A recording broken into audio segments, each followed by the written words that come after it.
what's happened before today. Today's a brand new day. It's a brand new season. You're listening to Arkansas Preps Weekly on Natural State Sports, your top source for the biggest news in high school sports across Arkansas. Now, here we go. What is up, everybody? Welcome to episode 2 of Arkansas Preps Weekly.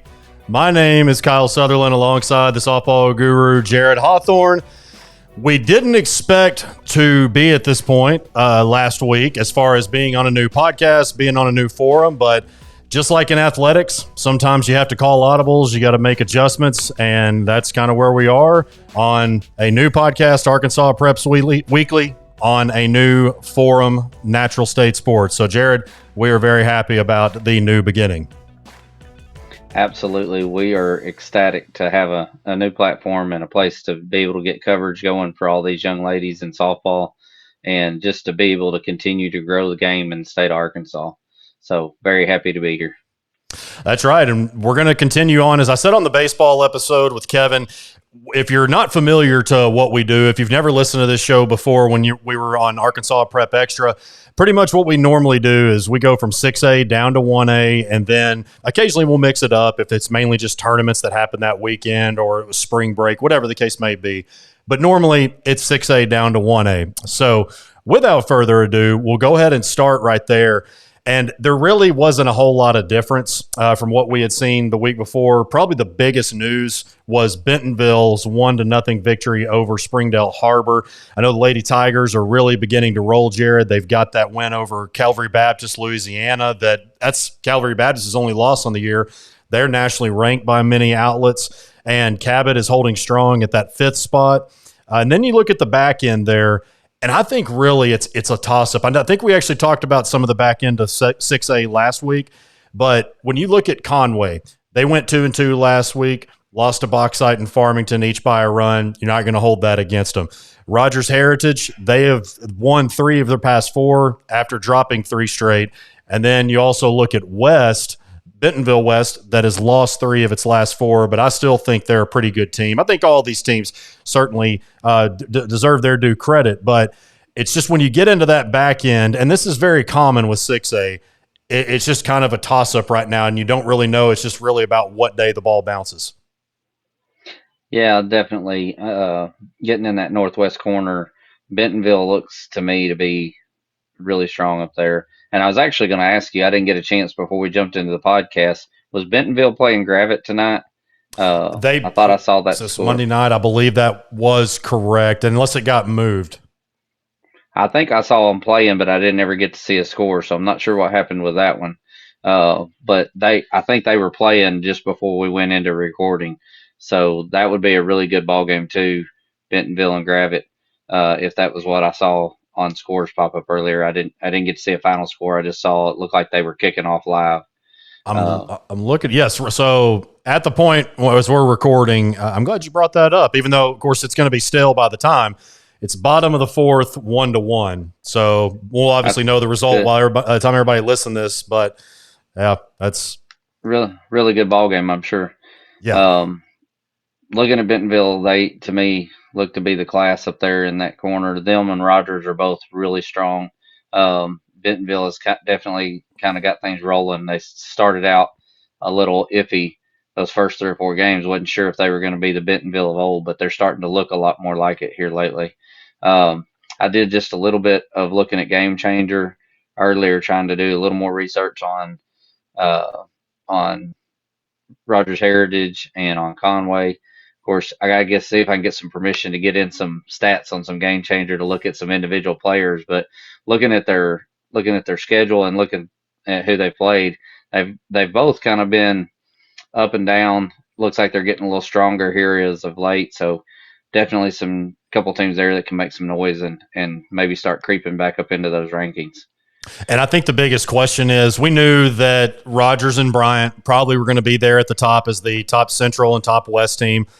Once Bentonville got off to that 2-3 start, that was probably the biggest question, was how would those freshmen and sophomores adapt to Ryan Sanders, a very established pitcher, obviously Amber Turner, that's a utility, probably going to or is going to play catcher in college, but has played outfield and then moved more so to catcher this year with the departure of Sarah Watson.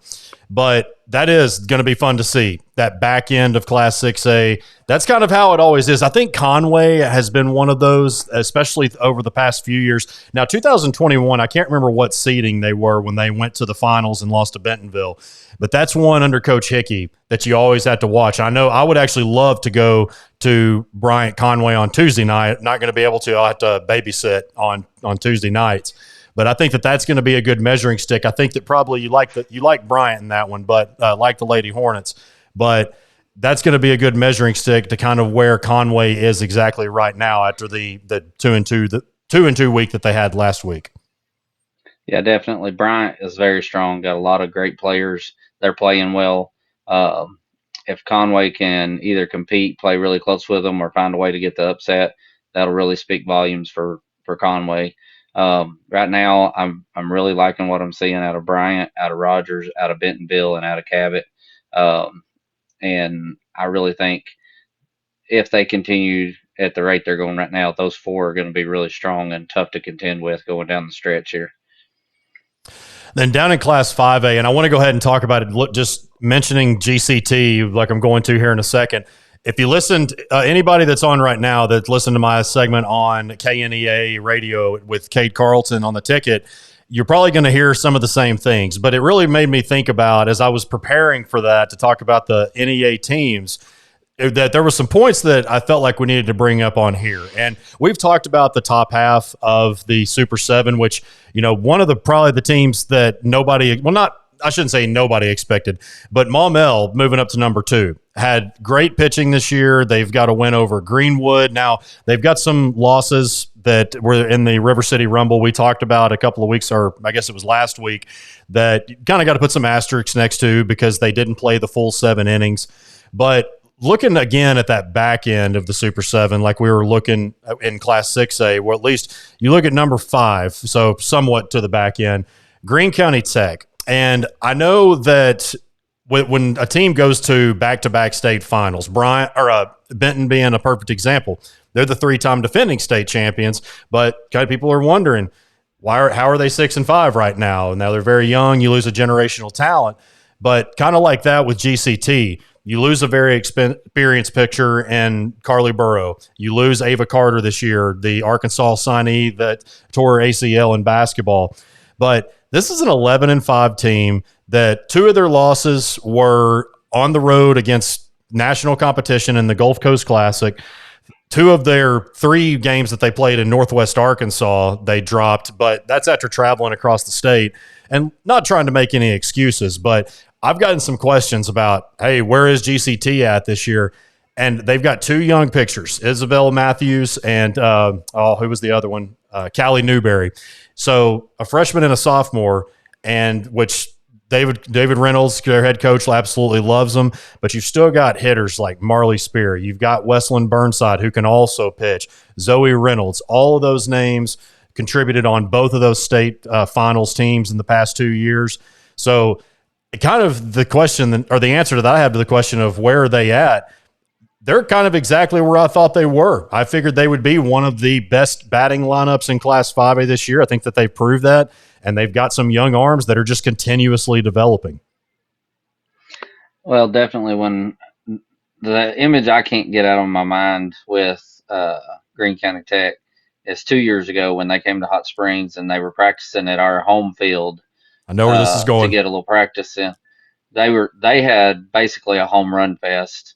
Coach Pogue was telling me about it. It's, they was just sitting there hitting ball after ball into the trees. And we have a 200 fence in center field, and it's a little shorter, like 192, 195 down the lines. So it's not a really long field. But they backed up to the backstop to try to keep the ball from going out so often and added another 12 or 15 feet to it. And then they were still hitting them in the trees that were 40, 50 feet past the wall, and just ball after ball. And part of the reason I know there's a lot of truth to that, besides what he told me, and I didn't witness it myself, but I was going around picking up softballs, and they had their stamp on a bunch of the softballs, and I found about 25 or 30 of them way out in the trees, 50 or 60 feet past where the fence was. So they had a massive lineup of hitters that was just crushing the ball out of the park when they were practicing there. And ever since I heard about him being so blown away with all the home runs they were hitting, and me going out there and finding all those softballs with their stamp way out in the woods, I was like, man, that program puts together some hitters.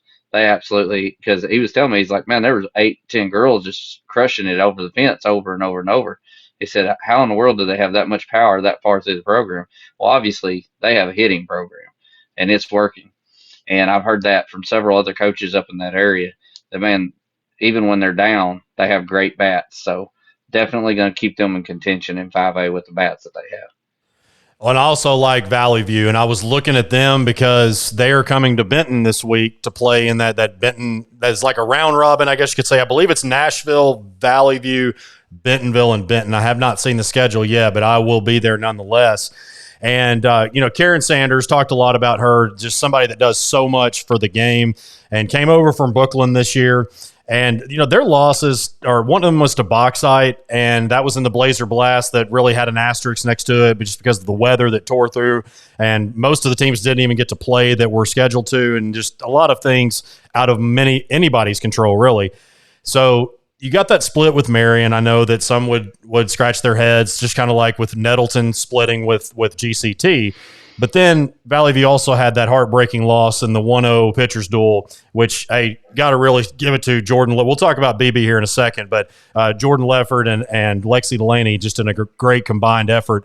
But also, too, I think people forget about at Valley View, all this pitching, all these pitchers that we discuss. Riley Smith, I know that we have talked about her some, and we've joked about how she was really the best kept secret of that 2022 run to the 4A state title.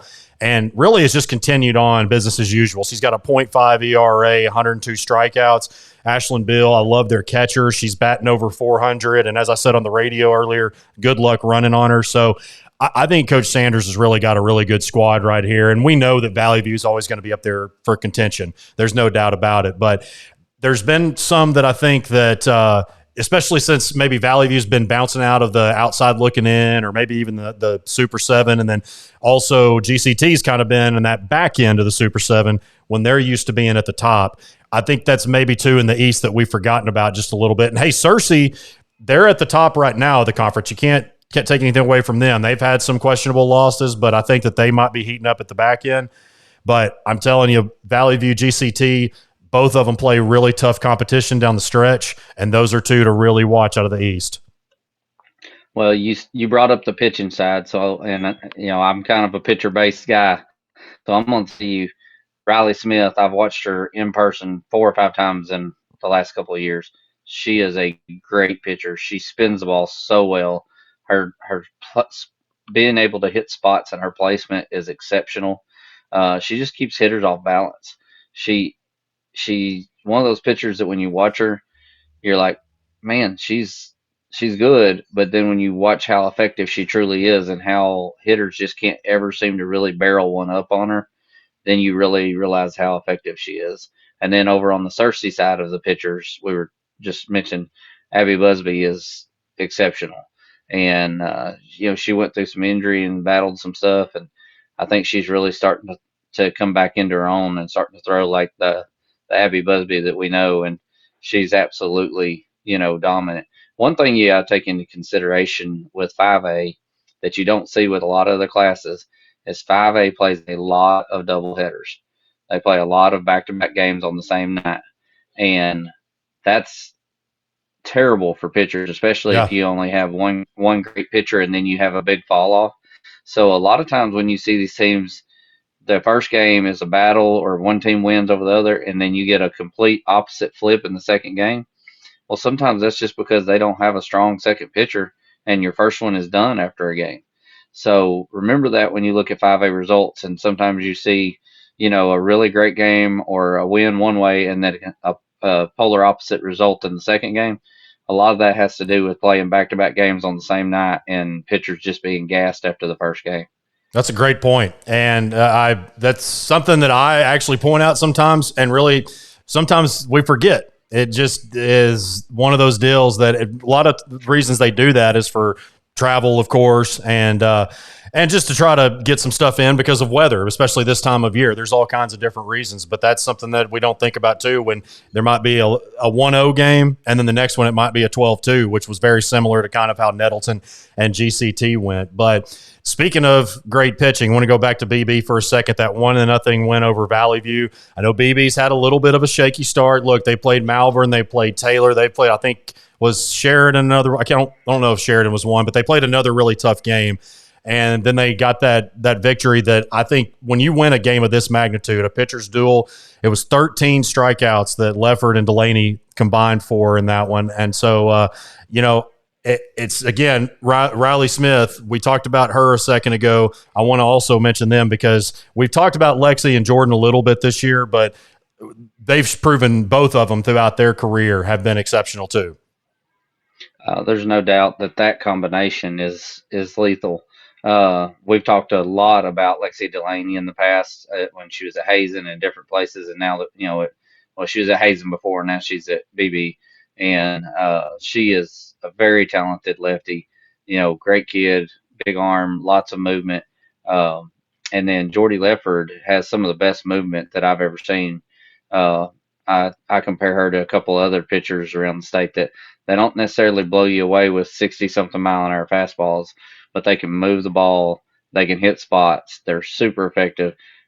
They just have a great way of making batters miss the ball and get a lot of strikeouts. And for Jordy, she's been behind a couple other great pitchers there at BB and kind of trying to earn her time and even, kind of been in and out of the game a little bit as far as the travel side and things. But she has really found her niche this year and found her place, and she is looking stronger and stronger. So that combination with two great pitchers, BB has a chance to really make a deep run late in the year this year, having two great arms there. Before we move down, and you and I talked about this, I believe, Sunday night, and we mentioned all the time the 5A South. Obviously talked about Benton, obviously talked about Sheridan, talked about Lake Hamilton with that big win that they got over Benton. But Arkansas High is a team. I know you coach, obviously, some of those kids, and that's one that you've told me really the last 2 or 3 years to look out for. And you've seen that improvement each year, and we've really seen it this year. But I think this was probably the one that caught me a little off guard until you pointed it out, because they've got Lake Hamilton and Benton this week, a massive week. They have entered the outside looking in of the Super 7 in Class 5A. And looking at their losses, the first one, they've got 2 one-run losses to Lake Hamilton and Benton. And then they've got, I know the Falk loss looks really bad. And look, I'm not trying to poo-poo on Falk, but I'm just saying 5A, 3A, and talent-wise, Arkansas High has more of it. So you also have to consider there are some asterisks in that one, and not to make any kind of excuses. But when you look at their overall resume, you look at the overall production, Macy Lee's one in the circle, all kinds of different areas that can do some great things for you. And I'll let you get into more details on some of their players. But I really like what we've seen from them. And it just makes it, I think it's every single week that we just talk about another team that makes the 5A South deeper. And Arkansas High has certainly made it more competitive there in that top half. Yeah, for sure. Well, I got to watch them play against Lake Hamilton the first time, and they looked really strong, looked like they were going to put that game away, had a couple big errors that really cost them, and they ended up losing that ball game. I want to say it was 4-3. I may be wrong. That's right. Yep. It was a really good ball game, and Arkansas High looked in control, and then a couple of mistakes cost them. Of course, Reese Lackey is a competitor, and she ain't never going to be out of the fight, and for Lake Hamilton. And she played hard, and I think, if I'm not mistaken, she drove one over the wall to help give Lake Hamilton the lead late in that one. She's a great pitcher. She's a great hitter. She's probably a top 100 talent in this country as far as individually. So her and Michaela Miller really give Lake Hamilton some pop and some credibility for sure. And but then when you look at Arkansas High, you got Anaya Arnold, who is one of the best hitters I've ever seen in the game. She can lay down bunts. She can drive the ball over the wall. I think she already has 7 or 8 home runs this year. She's got, for a kid that's not real thick and is built for speed, she has big time power. She has really fast hands. She's just a one of those kids that's just a freak athlete. I mean athlete when I say that. And she can make plays all over the field defensively. Macy Lee has been outstanding in the circle. She's been outstanding at the plate. I haven't looked at their stats today, but if I'm not mistaken, both of those are hitting well over 500 for the year. Um, Jayla Coleman has been a beast at the plate, has really been mashing the ball for them. They've gotten a lot of great production out of Palin Nichols and out of Jewel Smart. Um, I'm drawing a blank right now. I think they've got a girl named, her last name's Poteet, that's been hitting the ball really well for them. Uh, they're just talent everywhere you look. Taylor Pascarella is a really underrated infielder. She can play middle infield, she can play third base, and she's a solid hitter.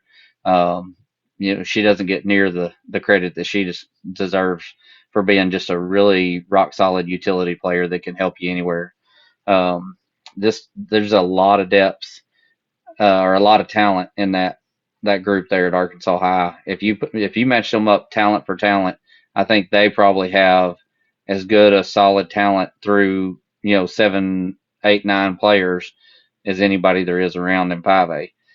They may not have those 3 or 4 really big superstars that 2 or 3 others have that are gaining Division One Power 5 attention and all that stuff. But a lot of those schools have 1 or 2 superstars and then fall off a lot. Arkansas High is very balanced and very deep all the way through 9, I would say.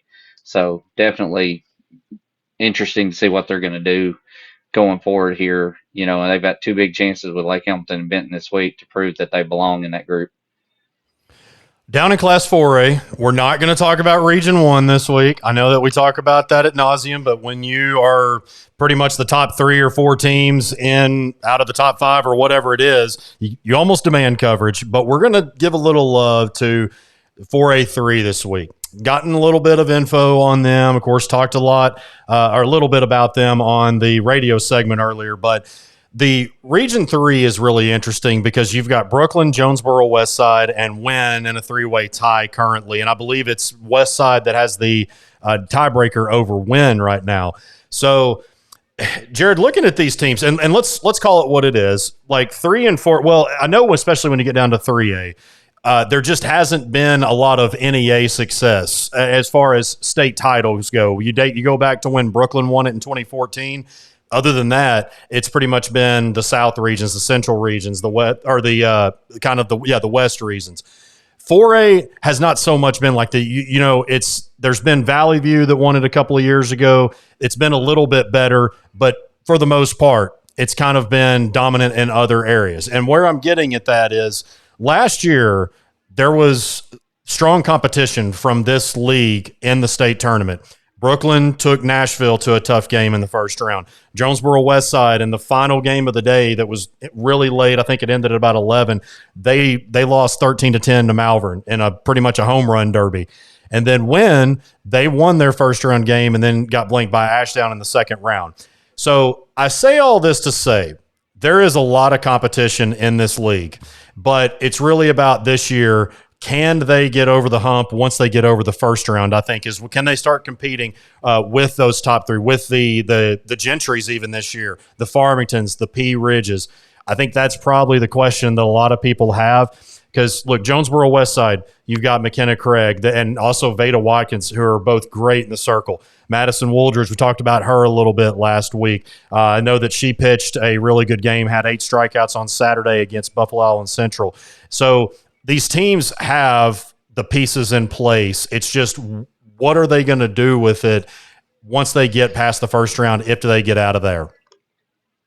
Yeah, definitely. I've been trying to do a little more research on some of them, and I know you can probably speak a little more to Jonesboro Westside and to Wynn than I can. I'm still trying to get to know them.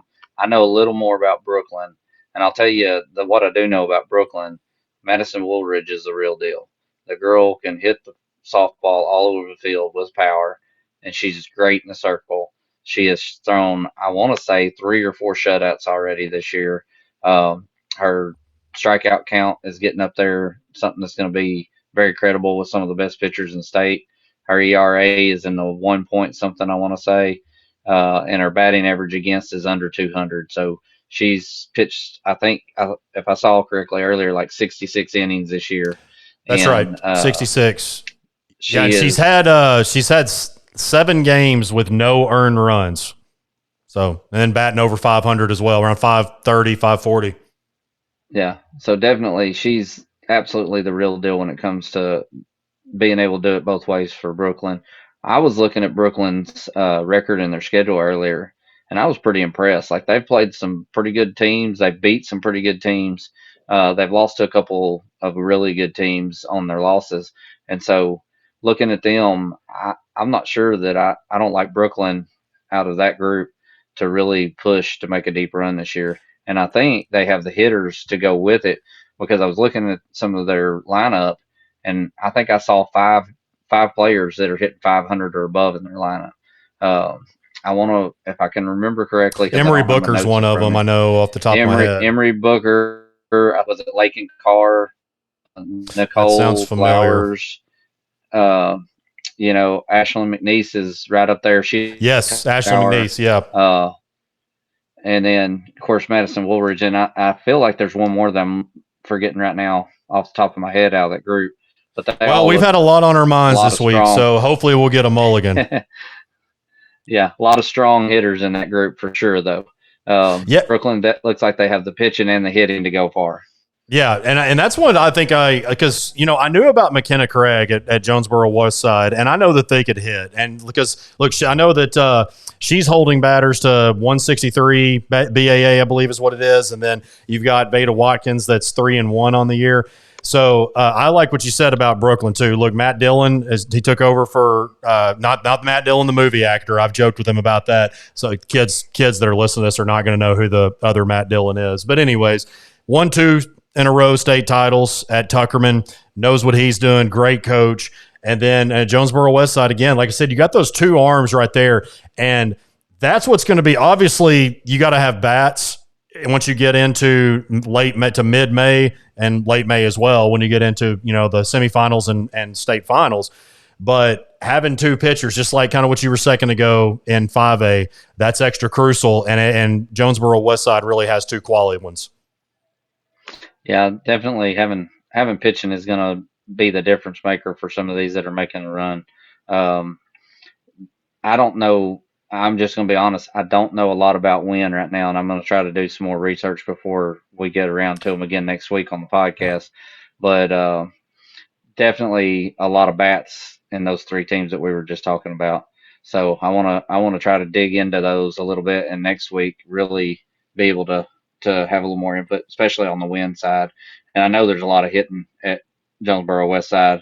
I know there's a lot of hitting at Brooklyn right now, so I'm gonna dig into them a little bit more for next week. And but like I said, I knew you would know Wynn and Jonesboro West Side more than I would, and I would maybe have a little more for Brooklyn because I know several of those kids from travel ball.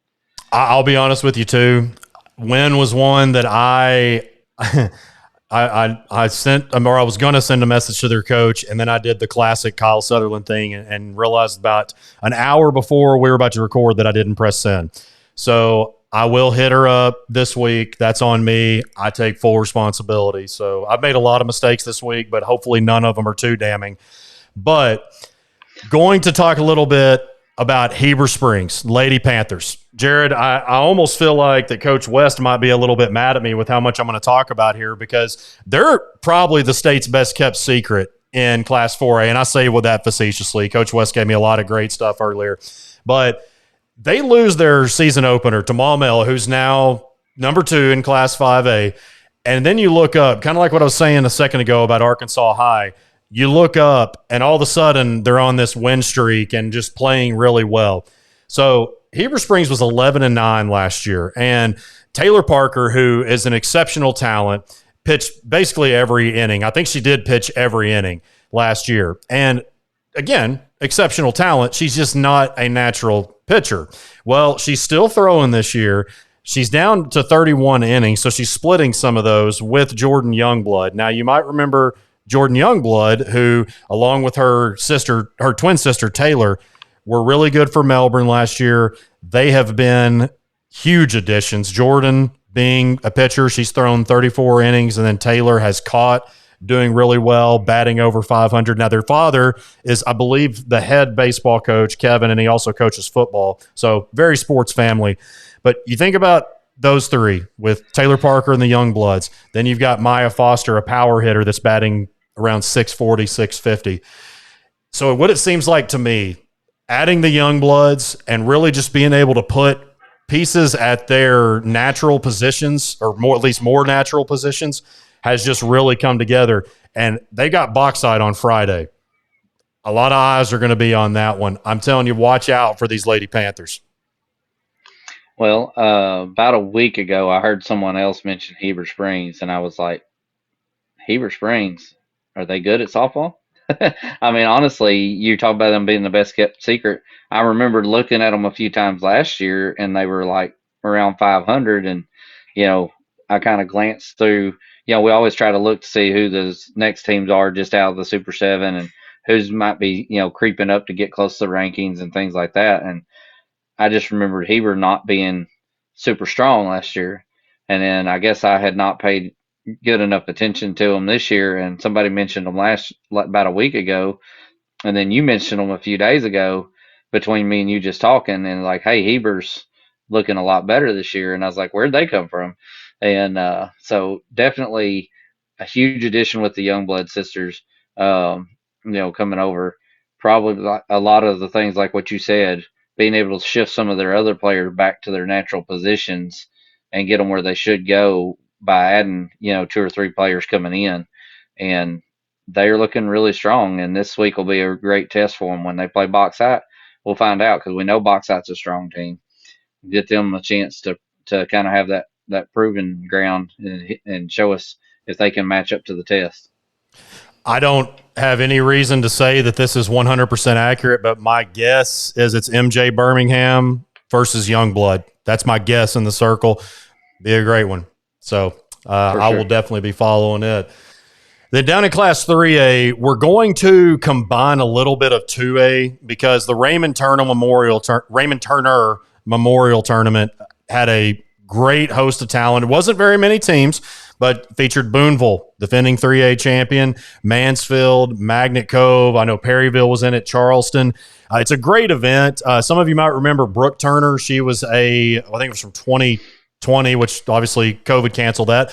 But 2021 and 2022 was the third baseman for Boonville, and this is in honor of her father. So it was the third annual one, and Mansfield actually won its second consecutive. And so, Jared, here's what's really impressive about Mansfield. We knew that it was only a matter of time, and they've had a good start to the year, but we knew it was only a matter of time before they probably started dominating.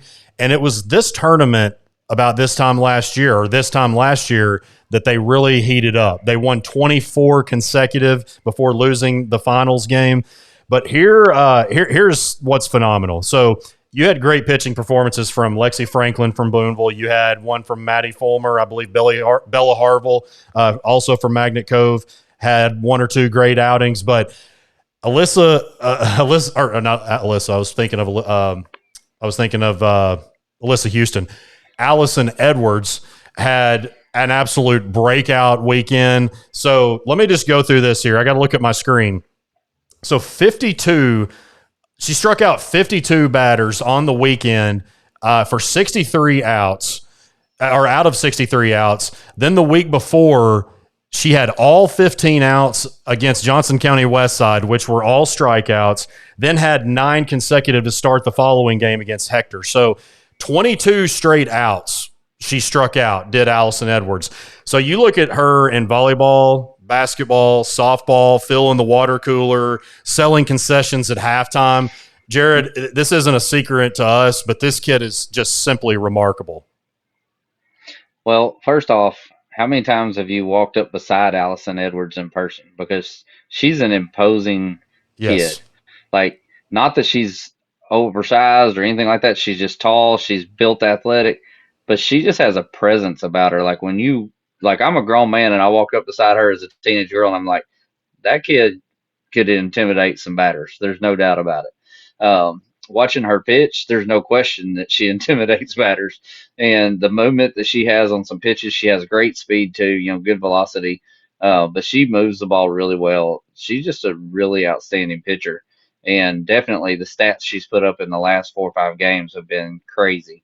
Um, which we saw her go on a run like that late last year too. She was strong early, but then she just turned into a whole nother elite level late in the year, in my opinion. And she's kind of looking like she's making that turn to go again.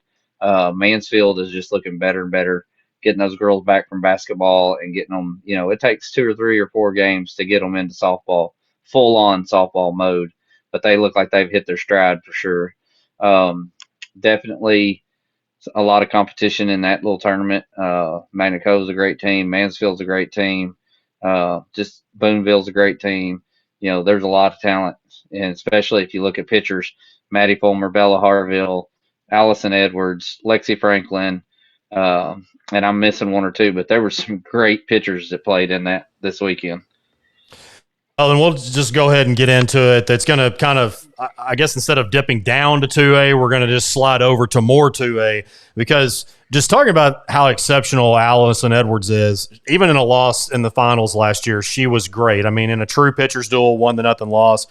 I wanted to discuss Region 3 of 2A, which Riverside is dominating. They're 14-0, 10-0 in conference. They have not allowed. Now, look, they have not played the schedule that Mansfield has, that Magnet Cove has. Now, they had a chance to possibly play Magnet Cove in the Blazer Blast, but the weather, as we talked about a second ago, just messed that up. And they've got Valley View. They're going to play Carlisle later on, which, hey, that's a newly added game. I know we want to discuss that a little bit. We'll talk about Region 6 here in a second. But Riverside's, what I'm getting at, the best games are in front of them, including what we have in the postseason. So Claire Womack is another one that's up there, not just with the best pitchers in 2A. We've said it many times. She's up there with the best in the state. I personally believe she's an absolute D1 pitcher, just like Allison Edwards is signed to do. But she's got a 0 ERA right now. I think it's 116 strikeouts, 11-0, just about as perfect as you can get. And that's what you would expect her to do against some of the teams that they have played thus far. But EPC or Riverside's dominating. EPC's in second place, and they've lost twice to BIC, and that's what makes it interesting, because it's EPC in second place with at a 6-4 record, and then Rector, and then BIC, Buffalo Island Central, that's beat them twice. So I think that really when it's all said and done, obviously Riverside's going to be there. There's no question about it.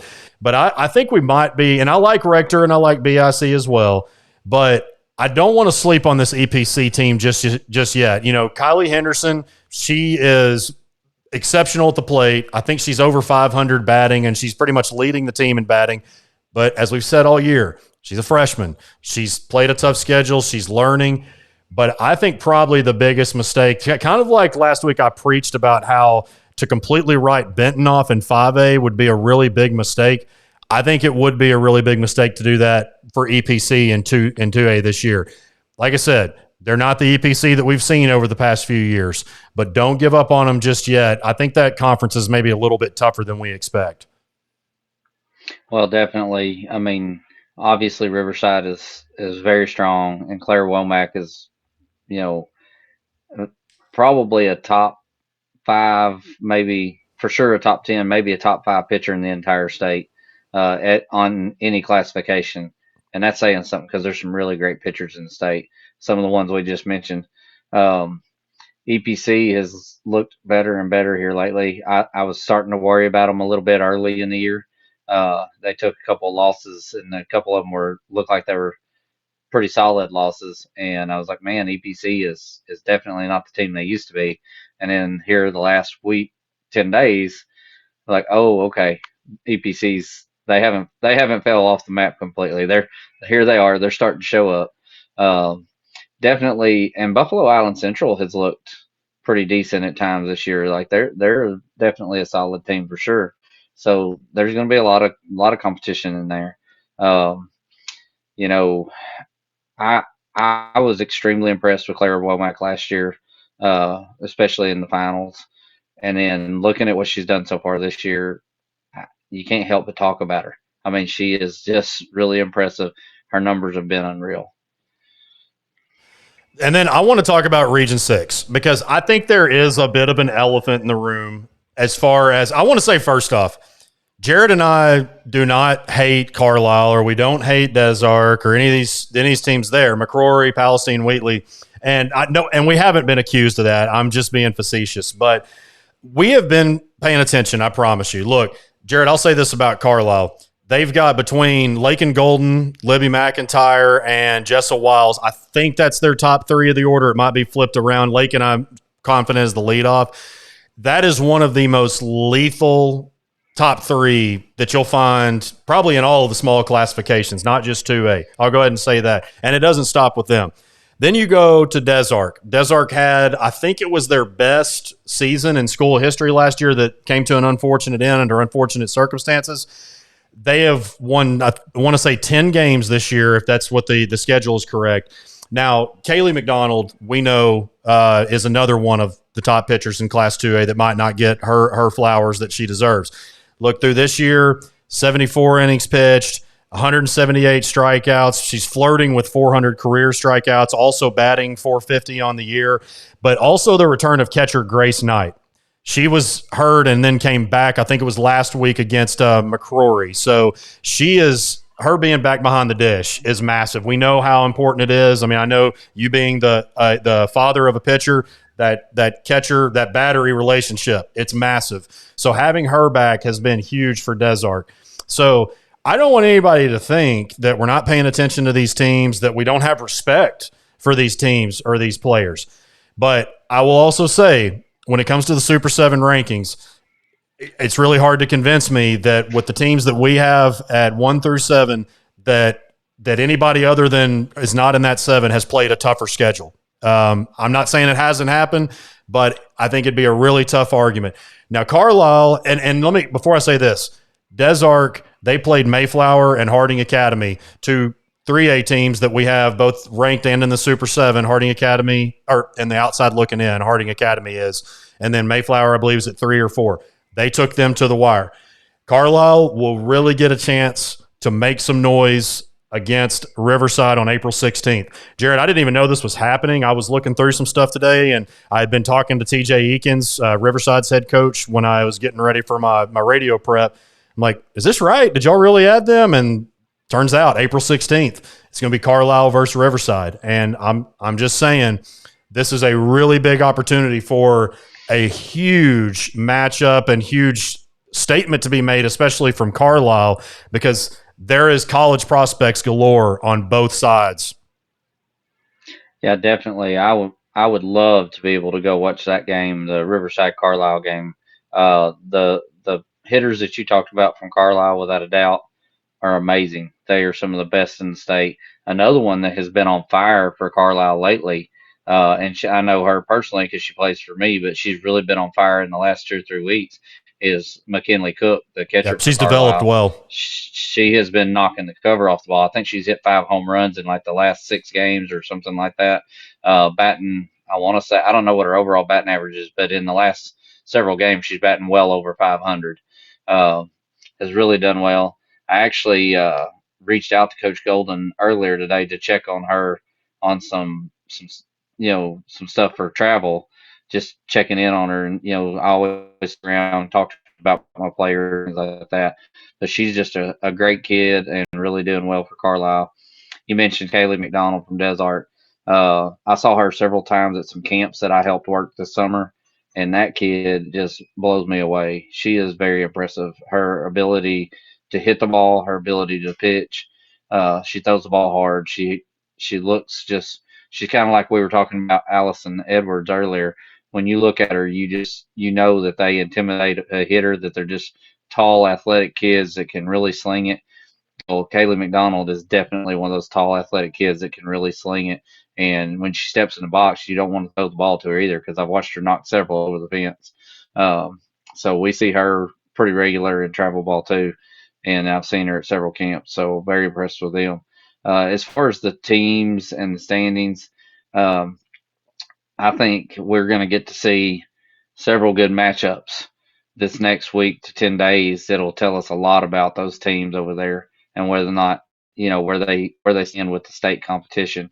I definitely think that Carlisle's right there knocking on the door, and if they put away, you know, manage to get a win against Riverside or even play them, to a really tight ball game, they proved that they belong with anybody around.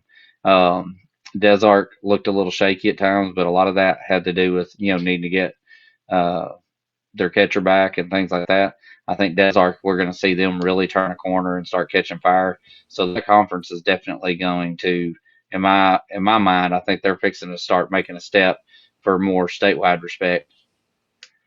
And we cannot get out of 2A without giving Cutter its due. And I'm going to tell you this, Jared. So I'm going to brag on Jaylee for a second.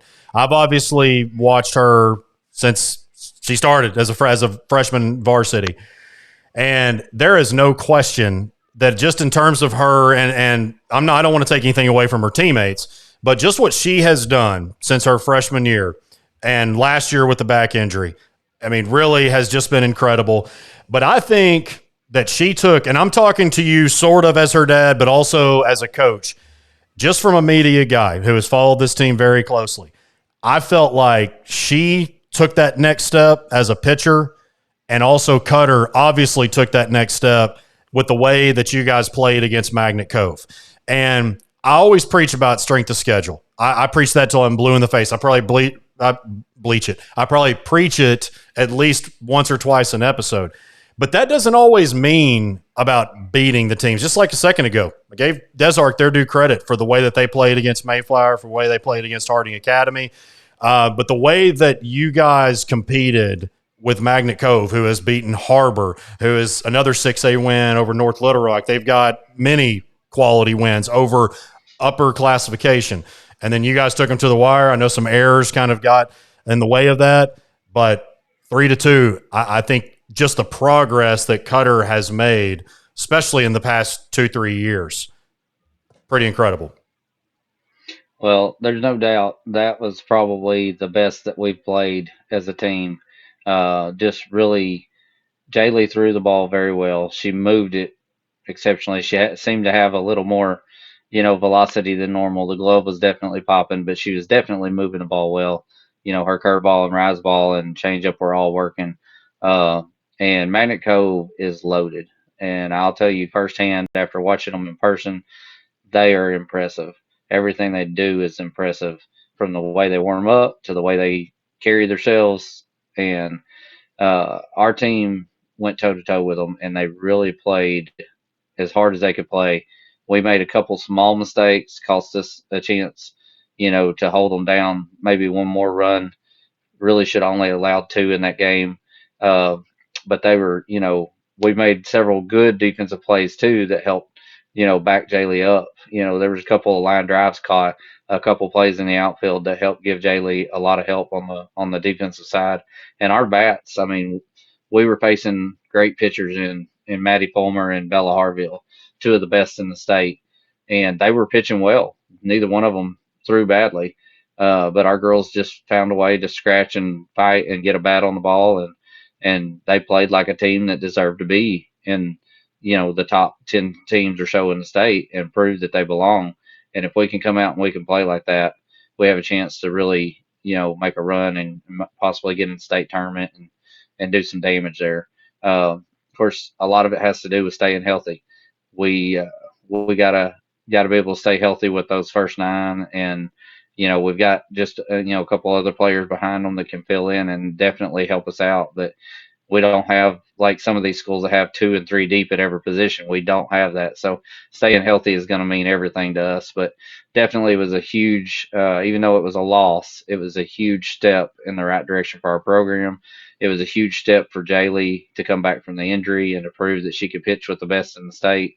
Uh, and I think she gained a lot of respect from a lot of people around the state when they saw that she was back and able to throw with those kind of players and compete with a lineup like that.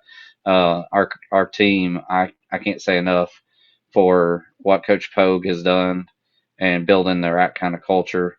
Uh, trying to raise outstanding human beings besides softball players, and imparting like we're going to do it the right way. We're going to try to go and win, but we're going to act the right way. And he's really imparted a great culture. Honestly, something that I've seen. We mentioned Carlisle a while ago. I think Carlisle has built a great culture in what they're doing up there. Great character people and great character human beings besides softball players, and that's something that I think that we're doing a really good job of at Cutter is slowly but surely building good character in the program and building a quality program that's coming along. That is what's going to last a lifetime. So it's always great to see that. Then down in Class 1A, last but not least, I want to give a shout out to the Scranton Lady Rockets, who won the Greenland tournament with a 9-3 win over Magazine. I really love what Coach Bateman is doing there. She, of course, revived the program as a first-year softball coach last year. I wrote about that. And so really love what they've been doing. They've scheduled really tough this year, so I think that could be possibly one. Scranton, last year they were, I think, was it the quarterfinals that they made it to? So look out for them again. Could be heating up in the second half. Also had some stats sent in from my man Bradley Moore. I was saying Clifford Moore from Bradley, in their 11-1 win over Hampton. So Ainsley, his daughter, their ace, she threw or struck out 16, and then also hit a home run. And then Chelsea Whitfield was 5 for 5 with a home run and 4 RBI. So a really well-rounded performance from the Bradley Lady Bears, but staying in that same conference as actually Bradley's rival, number 1 Taylor took down number 2 2A number 5. I was getting everything mixed up. Woodlawn. So this was a pitching duel of top 25 prospects. Ayla Buford, who is maybe the most decorated pitcher regardless of classifications, got 2 state tournament MVPs to her name as a freshman and sophomore, pretty phenomenal. Well, she won the battle against Arkansas commit Lily Faye McWhorter. So Buford finished with 5 strikeouts. She walked 2 and gave up 4 hits, and then Lily Faye gave up 2 hits that resulted in 2 runs. Actually, I don't know if those resulted, but she walked 1 and then struck out 9. So another outstanding pitcher's duel, Jared, that you and I absolutely love to see between 2 great arms. We were not shocked by this at all. Actually, you know what? I'm sitting here talking about it was 2-0 that Taylor won. So I mentioned that they won. So it makes a lot more sense when I actually give the score that it was a pitcher's duel. But just another outstanding performance between 2 kids that we've watched do it for the past 3 years. Yeah, definitely, in my opinion, 2 of the best pitchers in the state.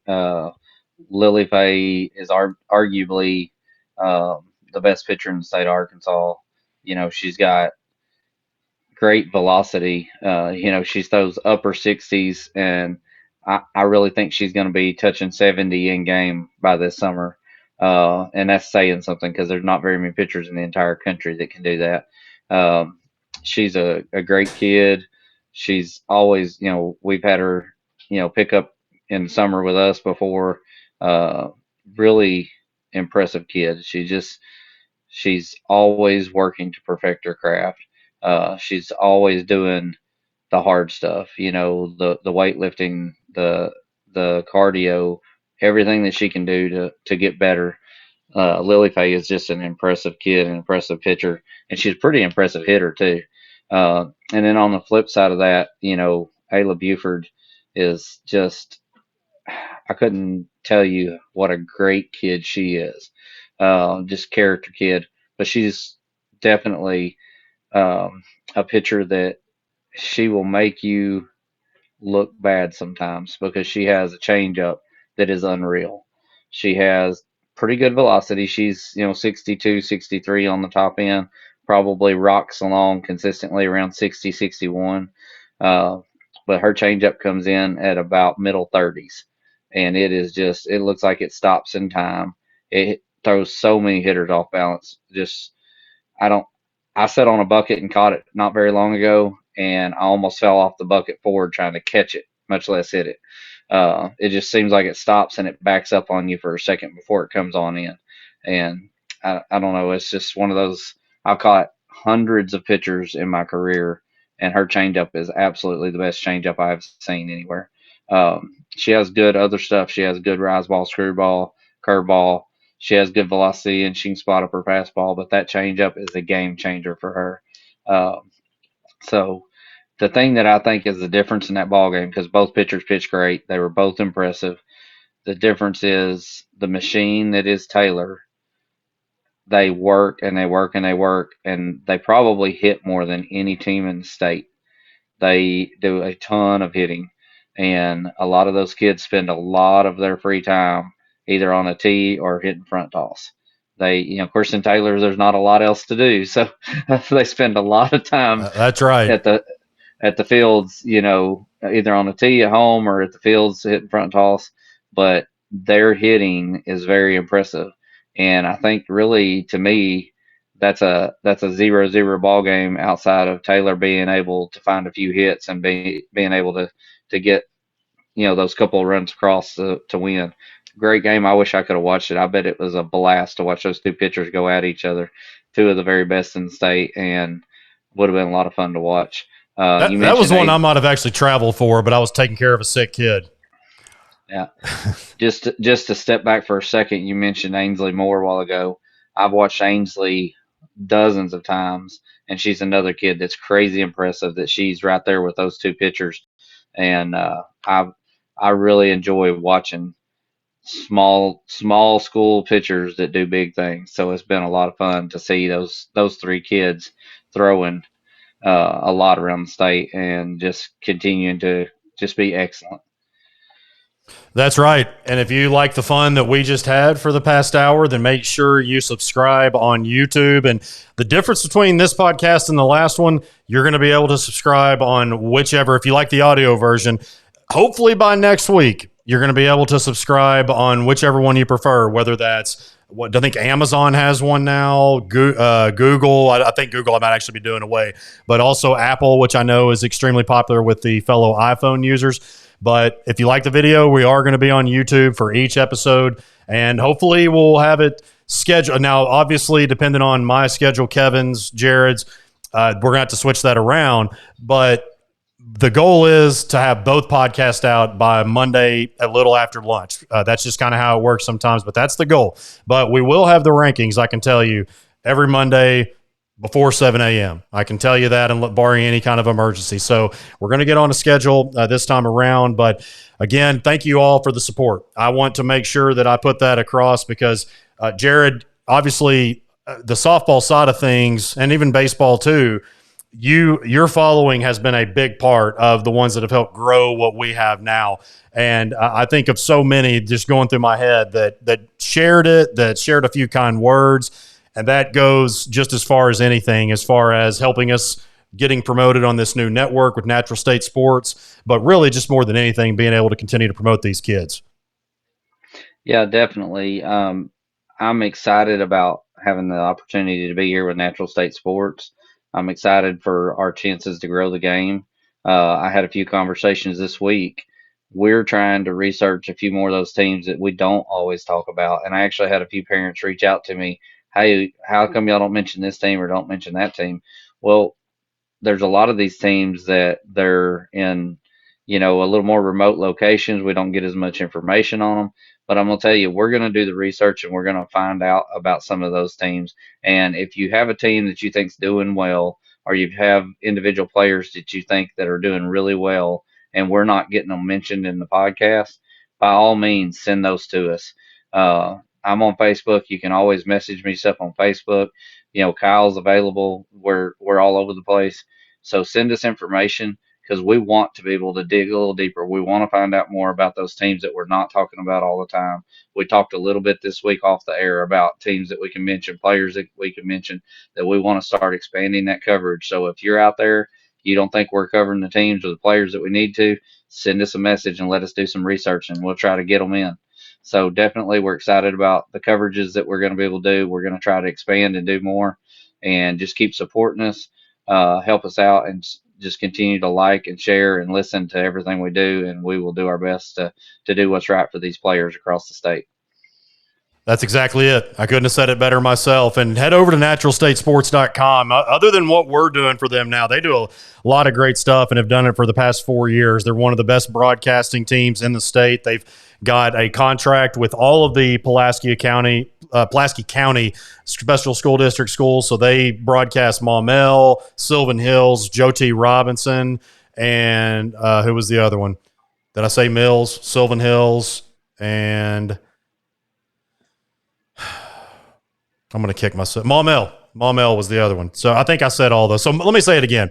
Maumelle, Sylvan Hills, Mills, Joe T. Robinson, since I just kind of got a little tongue twisted there. So they've got all those locked down, football, basketball games, some softball and baseball, and they're working to expand really from Central Arkansas out. So this could be a really big thing that we all have going here. But again, thank you guys so much. Make sure you subscribe. Head over to naturalstatesports.com. Check out what they got there.